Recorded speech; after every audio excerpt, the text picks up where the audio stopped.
Now, I'm going to read you something about Jeff Beck, the legend himself. Now, shame on me. I should be more into Jeff Beck than I am. And I know he's amazing. I've heard amazing songs from him, but he's a guy I just never got into. I'm interested in reading this article, and maybe this is the article that's really going to push me over the edge. And if I'm interested in this, I know there's at least one person out there in the world that wants to know a little bit more about Jeff Beck. Let's get into it. All right, reading glasses on. Jeff Beck, one of rock and roll's greatest virtuoso guitarists, recalls his glory days and friendships with Eric Clapton, Jimmy Page, and Jimi Hendrix. Reprinted from Guitar World in June of 2009. All right, so it starts the question with Guitar World. You're one of the few rock guitarists who picks with his fingers instead of a flat plectrum, i.e. a pick. Is that something you got from your early interest in country-influenced rockabilly players? Absolutely.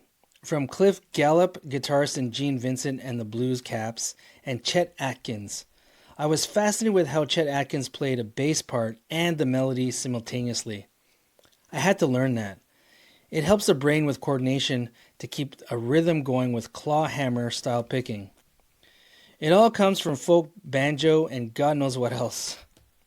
Is it fair to say that your rockabilly influences set you apart from many of your blues purist contemporaries like Clapton and the Stones?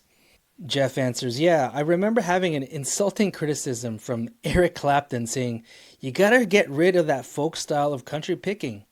Probably because he couldn't do it. I know it used to annoy him. I'd be out in the middle of some simple groove and then out would come this claw hammer picking. I feel like doing it, so I did. So who was doing feedback first, you or Clapton? Man, personally, I thought it was Hendrix. No, I did it way before Clapton, of course, he would say that. Probably in 1960 with the Tridents. I guess that's one of his former bands. Because I had a terrible amp that fed back anyway. And when we started playing in big ballrooms, you turn up the volume and the amp would go, and everybody would start looking at me thinking I wanted to be dead because I made this mistake. So I had to turn a horrible sound into a tune to make them think I meant it. That's where it all came from. The inability of sound systems to cope with the needed volume. I had no real PA. The singer would use the house PA with a terrible microphone, one of those little square things that was all bass and nothing else. And then, of course, the Yardbirds enabled me to continue experimentation. That's right. It was part of that legendary band, the Yardbirds, with Clapton, I think, and yeah, Jimmy Page. Wow. That's why I really enjoyed that time. Singer Keith Relf and bassist Paul Samuel Smith used to write these very skeletal kinds of melodies that enabled me to do tricks they otherwise probably wouldn't do. All I needed was 3 good melodies and away I went. How long have you known Jimmy Page? We must have been 12 or 14 when we met. My sister gave me the introduction. She went to the same art college or tech college, whatever it was. She came home and said, there's a guy with a goofy looking guitar like yours at college. And I went, where is he? Take me to him. Because there was nobody else on my block or even in my town who even knew what a Fender Strat was. So it was great to find Jimmy, like meeting your long lost brother. And we've got on ever since. Guitar will ask, you had actually asked Jimmy to join the Yardbirds before Paul Samuel Smith left the band, hadn't you? Yeah, and then when Paul did leave, it was quite a blow, because we didn't have that huge bass sound. He pioneered those 4-note bass chords. Jimmy Page was not a bass player, as we all know, but the only way I could get him involved was by insisting that it would be okay for him to take over on bass in order for us to continue. And gradually, within a week, I think we were talking about doing dual leads. Then we switched rhythm guitarist Chris Dredja onto bass to get Jim onto guitar. Smart move, Jeff Beck, smart move. It said that Page first played guitar in the Yardbirds because you collapsed in San Francisco and he had to cover on guitar while Chris switched to bass. Oh, I can't remember, Jeff says. I collapsed everywhere, didn't I? Yeah, it was terrible. I also collapsed in Marseille once with food poisoning. Obviously, the idea of having Jim and me on guitar was a great one, but it was fraught with disaster because sooner or later, one of us would have been cramped style-wise. I don't know, maybe it would have worked something out, but I said, wait a minute, I just got my best mate in on guitar. He's going to see me off up the road if I'm not careful. Was that part of the tension that led you to quit the Yardbirds in 1966? No, it was really just those package tours that got me down. When we were touring alone, it was all right, but banged up with 15 other acts, it was really dreadful. On stage for 15 minutes, then you drive 600 miles and do another 15 minutes. I just couldn't stand it. I just got off the bus and literally went home. I loved being in that band, but I could see the end in sight anyway.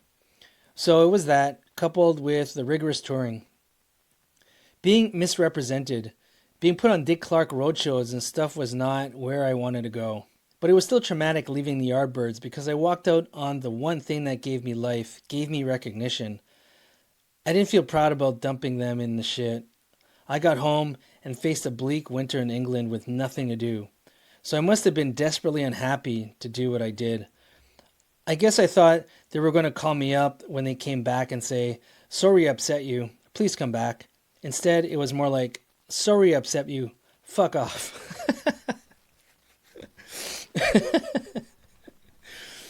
Then I got really seriously ill several months afterward. That food poisoning in Marseille took care of me big time. I couldn't get my strength back. I think it was a lot more serious than it was diagnosed. It was more like meningitis type of headache. Terrible. So silly was the pain. I just felt somebody must be able to hear it. It was that bad. Why did you decide to recut the Yardbirds' Shape of Things with the Jeff Beck group? Because lead singer Rod Stewart loved that song. He thought it would be a great idea to do another angle on it, and I just wrote that complete other riff for it. Well, I had no idea Rod Stewart was a singer in one of Jeff Beck's bands. All right, I super dig Rod Stewart's voice. I think he's amazing. He has that kind of like raspy voice, which I love. I also love, for example, Bryan Adams' voice. Man, this is really starting to get me into wanting to check him out even more. Okay, where were we here? And it became the precursor to a lot of power rock and roll. That plodding sort of rhythm that we nailed. I suppose whenever I get named as a heavy metal innovator, that's probably one of the best examples of heavy metal in embryo. Is it also the period where you got to know Jimi Hendrix? You say, no Jimi Hendrix? It was all too brief. It was just 1 year, 69 it would have been, when the Jeff Beck group was playing Manhattan Rock Club, Steve Paul's scene. We were there for weeks, and Jimmy would come in just about encore time, and everyone would freak out. He'd come on stage and completely overshadow and undermine what we'd done. But nobody cared. It was so great. And to have Rod singing as well, 2 guitars blazing away, forget it. It was just crammed to capacity every night. Oh man, what I would give to be there at that club those days. Oh my good. Can you imagine? Jeff Beck, Jimi Hendrix, and Rod Stewart singing. Wow. And I'm sure the drums and bass were right up there on par too. Woo! Talk about musicianship. Did playing with him goad you to whip out some of your most amazing stuff? Jeff answers, yeah, I thought, if he's not afraid to stand on stage with me, I'm not ashamed to go anywhere. There was such a contrast between the way he was on stage and the way he was off stage. He spoke in whispers.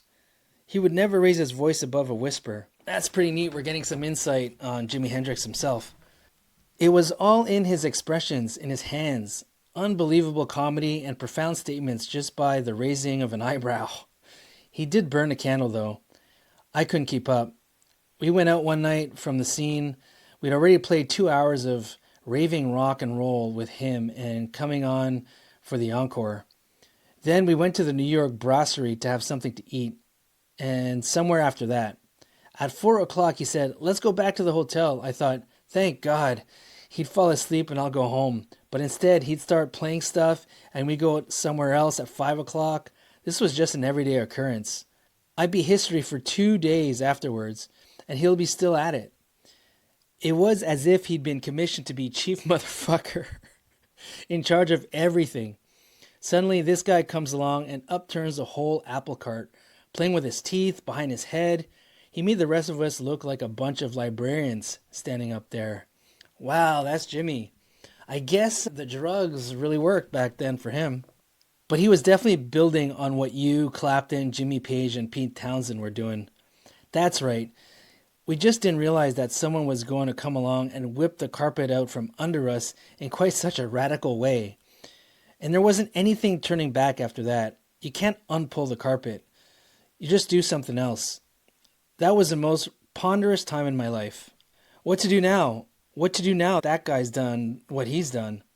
And when I found out that people still wanted to hear what I had to say, I carried on.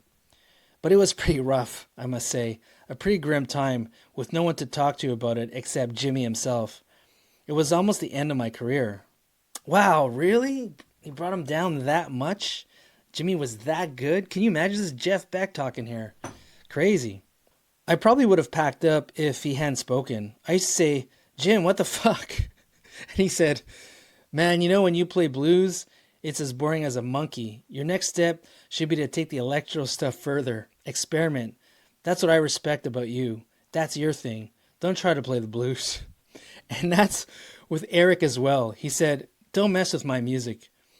So I forgot about the blues with a few notable exceptions. Wow.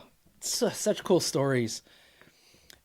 Okay, so Guitar World asks, you've always moved with the times and worked in whatever the current musical idiom was at any given time, whether it was heavy rock, fusion. Jeff answers, can we say that word now and get away with it? Can we say fusion, quote unquote, without getting arrested? He laughs.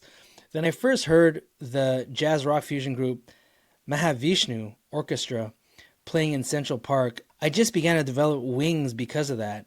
They were hugely popular at the time, and it seemed to me that everyone was getting so involved and so in love with playing music.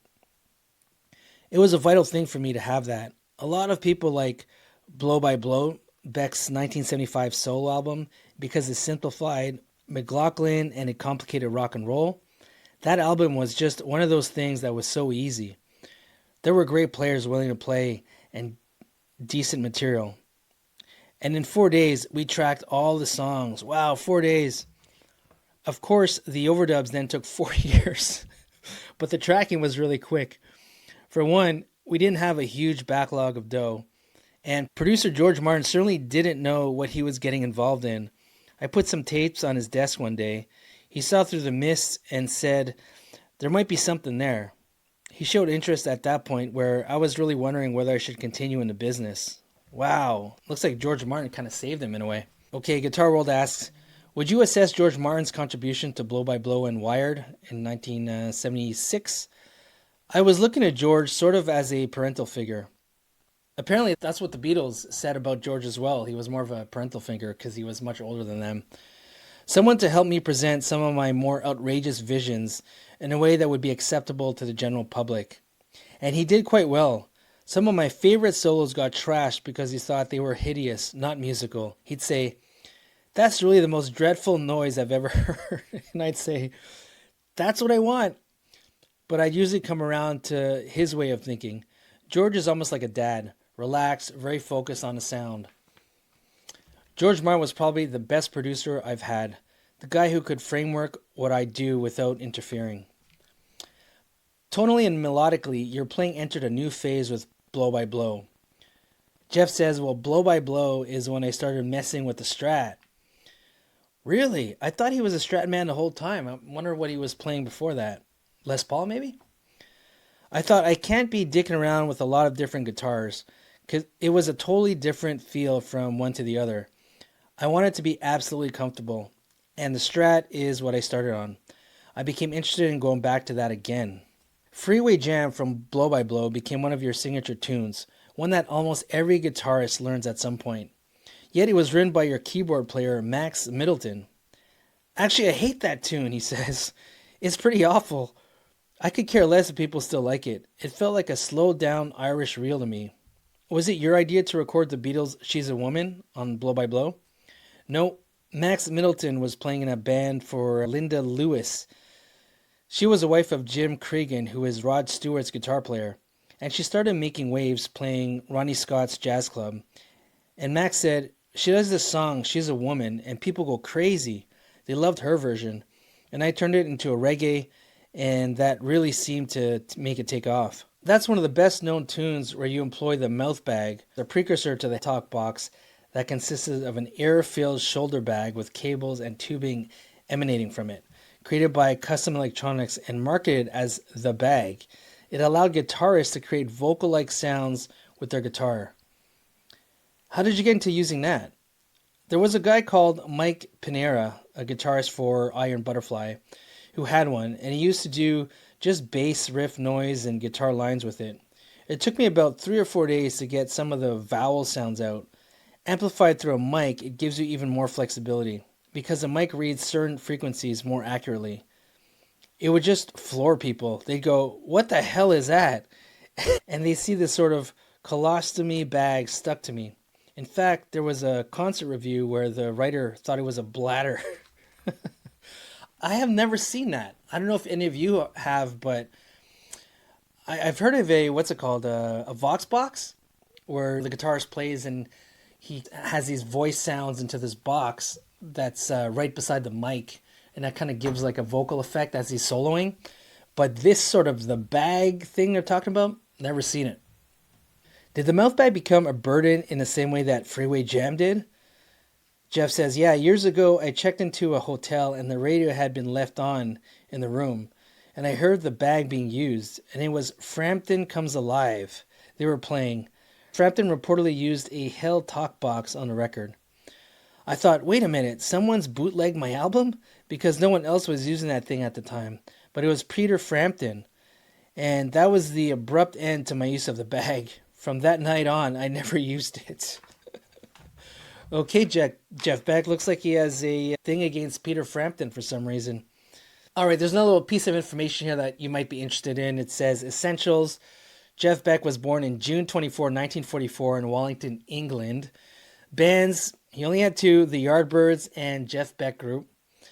Guitars, the Fender Strat, obviously, including Jeff Beck's signature model, Fender Esquire, Fender Telecaster, Gibson Les Paul. Did you know Jeff picks primarily with his thumb and often keeps his fingers wrapped around his guitar's tremolo bar to manipulate the notes? Wow, his thumb? Really? Versus his fingers? That probably gives him that unique sound that no other guitar player can reproduce. Selected albums. With the Jeff Beck Group, Truth, Beck Ola, Solo, Blow by Blow, and Wired. Okay, there are 4 albums right there that I definitely need to check out. There you go. Hopefully you enjoyed this article. Let me know if there's any other guitar players you'd like me to read. I'd be happy to. Until then, rock on, one louder.